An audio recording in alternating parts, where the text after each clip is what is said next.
Hello বন্ধুরা।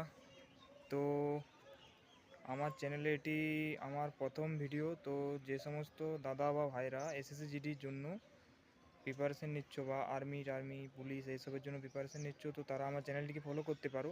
আর যারা এই 2026-এ এসএসসি জিডি এক্সাম দেবে, তো সেই নিয়েও আমি ইম্পর্টেন্ট টপিক জিকে বা ম্যাথের কী কী ইম্পর্টেন্ট টপিক সেই নিয়েও একটি ভিডিও নিয়ে আসবো। তো এটি হচ্ছে আমার ফার্স্ট ভিডিও, ঠিক আছে। তো আমি এরপরে যে ভিডিওটি আপলোড করব, তো সেটা তোমরা কমেন্ট করে জানাও যে কী রিলেটেড ভিডিও চাই তোমাদের, ঠিক আছে। তো আমি এই ভিডিওটি প্রথমবার আমি আপলোড করছি চ্যানেলে, আমার ব্লগ ভিডিও, ঠিক আছে। তো আমি একজন এসএসজিডি বা আর্মি এসবের এক্সপিরিয়েন্স বলতে পারো। তো আমার চ্যানেলে আমি এসব রিলেটেড ভিডিও আপলোড করব। তো যারা আমার চ্যানেলটি সাবস্ক্রাইব করে আমার এই আপডেটগুলো ফলো করতে পারো, ঠিক আছে।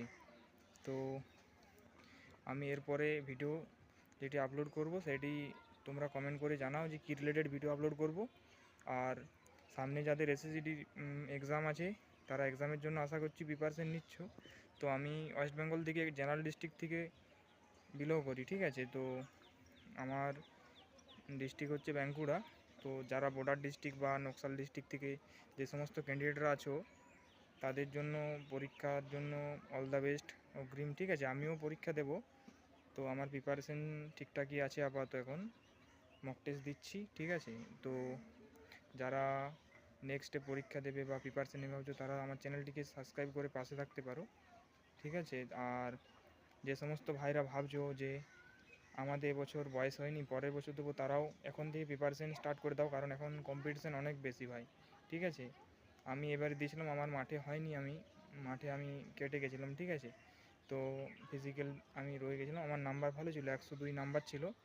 তো যে সমস্ত ভাইরা পরীক্ষা দেবে, তো তাদের জন্য আমি আমার চ্যানেলে এবার থেকে কী কী ইম্পর্টেন্ট টপিক এইসব রিলেটেড ভিডিও আপলোড করব, ঠিক আছে। তো আমার চ্যানেলে সাবস্ক্রাইব করে পাশে থেকো, ঠিক আছে।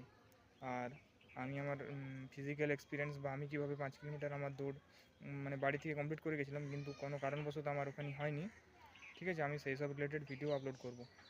আর এখন কিভাবে পড়ার টাইম টেবিল বা শিডিউল বানাবে, সেই সমস্ত নিয়েও আমি একটি ভিডিও আপলোড করব এরপরে। তো এই ভিডিওতে আমি যে সমস্ত কথাগুলি বললাম, তো সেই সমস্ত কথাগুলি আমি পরের ভিডিওতে একটি ভিডিও আপলোড করে বলবো যে কী কী করা উচিত তোমাদের এখন, আর কোন কোন টপিকগুলো ম্যাথ বা রিজনিংয়ের জন্য বা জিকের জন্য কোন কোন টপিকগুলো পড়ে গেলে তোমাদের